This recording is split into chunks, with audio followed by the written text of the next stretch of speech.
یعنی قرآنی پیغام کی جو اصل ہیبت ہے وہ برقرار رہے۔ بالکل برقرار رہے۔ انہوں نے شاعرانہ تخیل کو الہامی پیغام پر حاوی نہیں ہونے دیا، بلکہ اپنی شاعری کو محض ایک سواری کے طور پر استعمال کیا تاکہ پیغام منزل تک پہنچ سکے۔ حد ادب کو برقرار رکھتے ہوئے اردو اشعار میں اس قدر گہرے معنی کو ڈھالنا واقعی ایک جرأت مندانہ قدم تھا۔ اور یہاں آ کر بات واقعی بہت دلچسپ ہو جاتی ہے، کیونکہ جب ان اشعار کا مطالعہ کیا جاتا ہے تو وہ ساری پابندیاں جو آپ نے ابھی گنوائیں، وزن، قافیہ، بحر، وہ کہیں محسوس ہی نہیں ہوتی۔ جی، قاری کو صرف ایک عجیب سی روانی اور مٹھاس محسوس ہوتی ہے۔ اس کمال کو بہتر طور پر سمجھنے کے لیے ہم ایک عملی مثال کی طرف چلتے ہیں۔ ہمارے ماخوذات میں پہلے پارے یعنی الف لام میم کی پہلی سورت سورہ فاتحہ کا وہ منظوم ترجمہ موجود ہے جو کیف بھوپالی نے کیا ہے۔ ہاں، اس کا جائزہ لینا بہت دلچسپ ہوگا۔ میں اسے اکٹھا پڑھنے کے بجائے حصوں میں پڑھتا ہوں تاکہ اس کی گہرائی کا اندازہ ہو سکے۔ آغاز کچھ یوں ہوتا ہے: سبھی خوبی سبھی تعریف ہے اللہ کو زیبا، بزرگی ہے اسی آقائے عالی جا کو زیبا، وہ ہے سارے جہانوں کا خدائے برتر و بالا، برابر ساری مخلوقات کا ہے پالنے والا۔ واہ، یہاں سب سے دلچسپ بات یہ ہے کہ ان ابتدائی 4 مصروں میں سورہ فاتحہ کی ابتدائی آیات یعنی الحمدللہ رب العالمین کا مکمل احاطہ کر لیا گیا ہے۔ الحمد کے لیے سبھی خوبی سبھی تعریف کا استعمال کیا گیا ہے۔ اور وہ جو لفظ استعمال کیا ہے انہوں نے، زیبا۔ جی، ذرا لفظ زیبا کے انتخاب پر غور کریں۔ زیبا کا مطلب ہے وہ چیز جو کسی پر سجے، جو کسی کے لائق ہو۔ یہ محض ترجمہ نہیں ہے، بلکہ اس میں ایک گہرا عقیدہ چھپا ہے کہ ہر قسم کی تعریف صرف اسی ایک ذات پر سجتی ہے۔ اور پھر رب العالمین کو کتنی سادگی سے سارے جہانوں کا خدائے برتر و بالا اور ساری مخلوقات کا پالنے والا کہہ کر بیان کر دیا گیا ہے۔ یہ وہ الفاظ ہیں جو ایک عام انسان اپنے روزمرہ کی گفتگو میں استعمال کرتا ہے۔ بالکل۔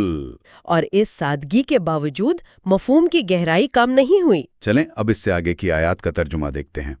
اشعار کچھ یوں ہیں: بہت ہی مہرباں ہیں وہ، بڑا ہی مہرباں ہیں وہ، سدا رحمت نشاں، رحمت نشاں، رحمت نشاں ہے وہ، وہی روز قیامت کا اکیلا حکمراں ہوگا، کسی کا مشورہ ہوگا نہ کوئی درمیاں ہوگا۔ یہ اشعار دراصل الرحمن اور رحیم اور مالک یوم الدین کی تفسیر پیش کر رہے ہیں۔ عربی میں رحمان اور رحیم دونوں میں رحم کا مادہ ہے، لیکن دونوں کی وسعت اور کیفیت مختلف ہے۔ اور اسے اردو شاعری میں دکھانے کے لیے شاعر نے تکرار کا سہارا لیا ہے نا؟ بالکل صحیح پکڑا آپ نے۔ بہت ہی مہربان، بڑا ہی مہربان، اور پھر 3 بار رحمت نشاں، رحمت نشاں، رحمت نشاں کا ورد۔ یہ شاعرانہ تکرار دراصل اس بے پناہ اور مسلسل رحمت کو ظاہر کر رہی ہے جو قرآنی الفاظ میں پوشیدہ ہے۔ اور پھر مالک یوم الدین کی تشریح میں شاعر نے جو اضافہ کیا ہے کہ کسی کا مشورہ ہوگا نہ کوئی درمیاں ہوگا، یہ کوئی تحریف نہیں لگتی رجے؟ نہیں، بالکل نہیں، یہ تحریف نہیں ہے، بلکہ یہ اس مالک ہونے کے تصور کی نہایت خوبصورت اور عام فہم تشریح ہے کہ اس دن کی بادشاہت مکمل طور پر مطلق ہوگی، جہاں کسی اور کی سفارش یا دخل اندازی نہیں چلے گی۔ یہ تشریح واقعی حیران کن ہے کہ کس طرح ایک مصرع پوری ایک تفسیر کا کام کر رہا ہے۔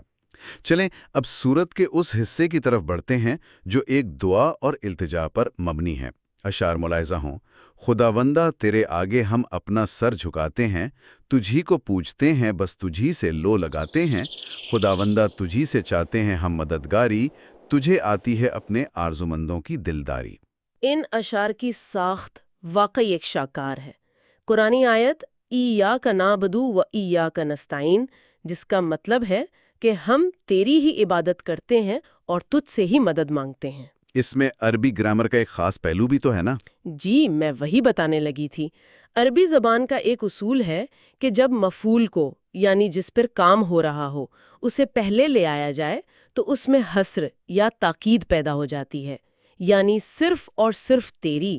تو اس لسانی باریکی کو اردو میں کیسے لایا گیا؟ انہوں نے لکھا ہے تجھی کو پوجتے ہیں بس تجھی سے لو لگاتے ہیں۔ بالکل، یہاں لفظ بس اور تجھی کا استعمال عربی کے لفظ ایاک کی اس تاکید اور تخصیص کو پوری طرح ادا کر رہا ہے جو نثر میں اکثر طویل جملوں کی مانگ کرتا ہے۔ اور پھر مددگاری کے ساتھ اپنے آرزومندوں کی دلداری کا قافیہ ملانا، یہ ایک عام انسان کے دل کی آواز لگتی ہے۔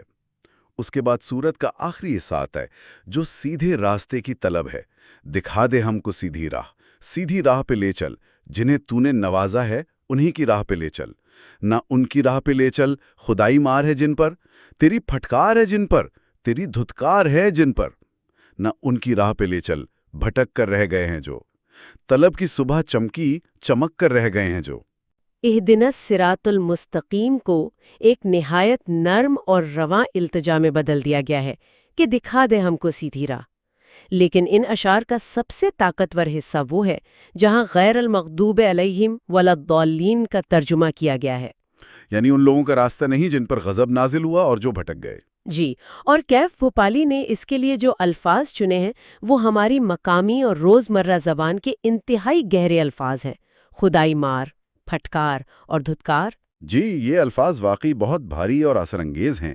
کسی عام شخص کو شاید عربی لفظ مغضوب کی مکمل لغوی گہرائی معلوم نہ ہو، لیکن خدائی مار یا دھتکار سنتے ہی ذہن میں ایک پوری تصویر بن جاتی ہے، ایک خوف اور انجام کا احساس بیدار ہو جاتا ہے۔ بالکل، اس طرح کا ترجمہ الہامی پیغام کو ایک عام آدمی کی ذہنی سطح پر لا کر اسے اس کی روزمرہ کی سوچ سے جوڑ دیتا ہے، اور یہی اس کام کی سب سے بڑی فتح ہے۔ تو جب ہم ان ماخوذات میں موجود علماء کرام کے تبصروں کا مزید جائزہ لیتے ہیں تو یہ بات نکھر کر سامنے آتی ہے کہ اس شعری مجموعے کو محض ایک جذباتی یا ادبی کاوش سمجھ کر نظر انداز نہیں کیا گیا۔ جی، اسے باقاعدہ ایک مستند اور قابل قدر علمی کام کے طور پر تسلیم کیا گیا ہے۔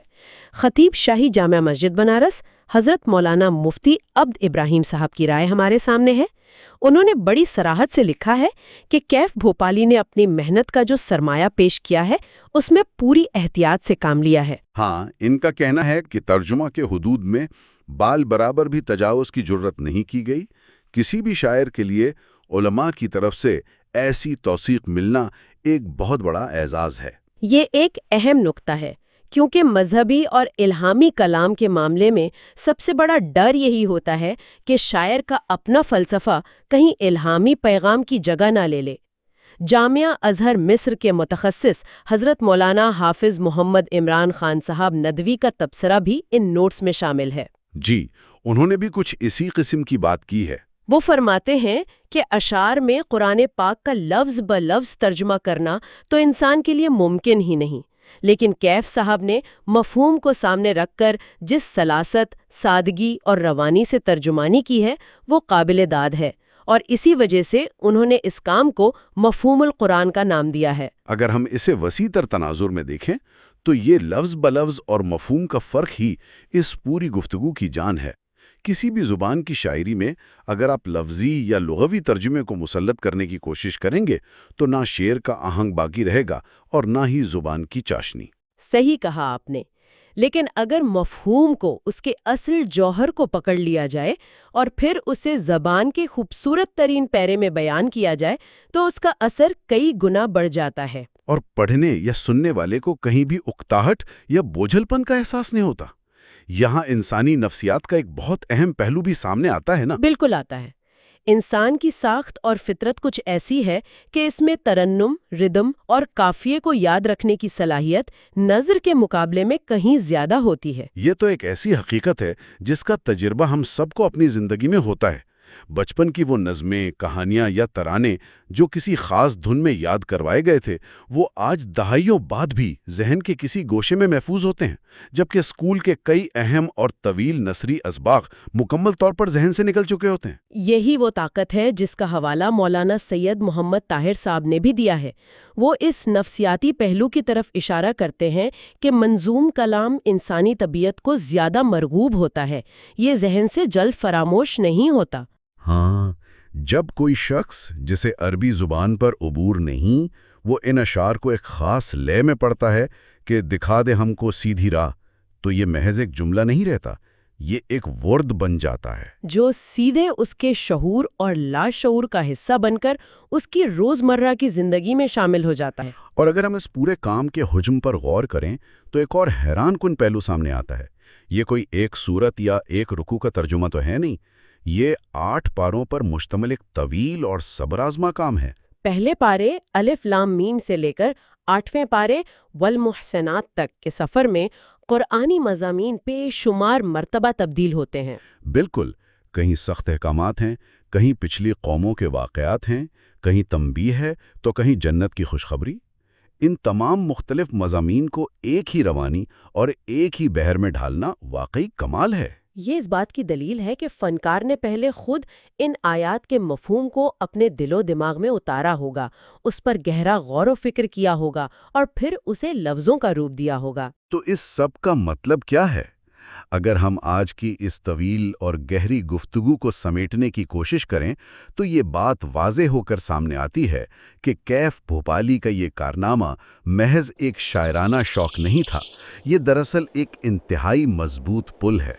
ایک ایسا پل جو عام فہم ادب کو اعلیٰ ترین الہامی، مذہبی اور روحانی علم کے ساتھ جوڑتا ہے۔ قرآن مجید کے ان ابتدائی 8 پاروں کا منظوم کام اس بات کا ایک روشن ثبوت ہے کہ جب انسان کی سچی عقیدت اور اس کا اعلیٰ درجے کا فن آپس میں ملتے ہیں تو ایسے شاہکار جنم لیتے ہیں جو زمان و مکان کی حدود سے بالاتر ہو کر ہمیشہ کے لیے محفوظ ہو جاتے ہیں۔ اور اگر ہم آج کے دور کی بات کریں تو اس قسم کے کام کی اہمیت اور بھی زیادہ شدت سے محسوس ہوتی ہے۔ آج ہم جس تیز رفتار دور سے گزر رہے ہیں اسے انفارمیشن اوور لوڈ کا دور کہا جاتا ہے۔ بالکل، ہر طرف ڈسپلے سکرینز اور سوشل میڈیا پر معلومات کی ایک نہ رکنے والی بھرمار ہے۔ اس شور میں انسانی ذہن تھکاوٹ کا شکار ہو جاتا ہے اور اس بھاری بوجھ تلے دب کر اصل اور گہرے علم کو جذب کرنے سے قاصر رہ جاتا ہے۔ ایسے حالات میں علم حاصل کرنے کے وہ طریقے زیادہ کارآمد ثابت ہوتے ہیں جو ذہن پر بوجھ بننے کے بجائے نرمی اور خوبصورتی کے ساتھ سیدھے دل میں اتر جائیں۔ اور شاعری کا اصل کمال ہی یہی ہے کہ یہ خشک ترین اور پیچیدہ بات کو بھی جذبات اور ردھم کی چاشنی میں لپیٹ کر پیش کرتی ہے۔ یہ ایک ایسا نقطہ ہے جس سے اختلاف ممکن نہیں، اور یہیں پر ہم آج کی اس تفصیلی نشست کے آخری پڑاؤ پر پہنچتے ہیں۔ آج ہم نے دیکھا کہ کس طرح فن اور شاعری نے ایک انتہائی پیچیدہ اور الہامی پیغام کو عام لوگوں کی فہم کے بالکل قریب لا کھڑا کیا۔ جی بالکل۔ لیکن جانے سے پہلے ایک ایسا سوال ذہن میں کلبلانے لگتا ہے جو واقعی غور طلب ہے۔ ہم نے ہمیشہ سے یہی سوچا ہے کہ کوئی بھی سنجیدہ، گہرا یا پیچیدہ علم حاصل کرنے کے لیے مشکل کتابوں اور بھاری بھرکم اصطلاحات کا ہونا لازمی شرط ہے۔ ہاں، ہماری ذہن سازی بھی کچھ اسی طرح کی گئی ہے۔ لیکن اگر شاعری اور فن کسی الہامی کتاب کے اتنے گہرے مفہوم کو اتنا دلنشین اور سادہ بنا سکتے ہیں کہ وہ سیدھا دل میں اتر جائے، تو کیا یہ سوچنے کا مقام نہیں ہے کہ آج کے جدید، خشک اور مشکل سمجھے جانے والے مضامین جیسے کہ کوانٹم فزکس کی پیچیدگیاں، ریاضی کے اصول یا فلسفے کی گتھیاں، ان کو عام انسانوں اور خاص طور پر نئی نسل کو سمجھانے کے لیے بھی فن، ادب اور شاعری کا سہارا نہیں لینا چاہیے؟ یہ واقعی ایک بہت گہرا سوال ہے۔ کیا فنون لطیفہ میں یہ طاقت نہیں چھپی کہ وہ ہمارے پورے تعلیمی نظام کو بدل کر رکھ دے؟ بالکل، یہ ایک ایسا سوال ہے جو ہر انسان کو سوچنے پر مجبور کر دیتا ہے۔